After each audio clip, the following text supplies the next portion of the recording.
Hi guys, welcome back to a new episode of Finance and Crypto Guide. Today in this video, I'm going to show you how you can log into your Electrum Wallet's account. Keep watching the video till the end. To log into your Electrum Wallet's account, firstly go ahead and launch open your Electrum Wallet application. The official page of Electrum Wallet application will appear on the screen.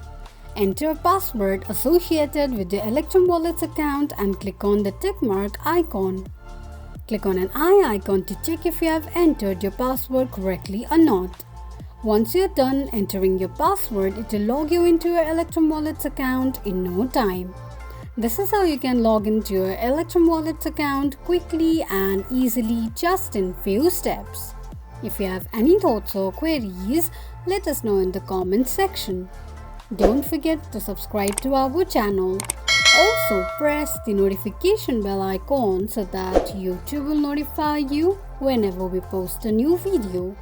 I hope this video was helpful to you. Thank you so much for watching.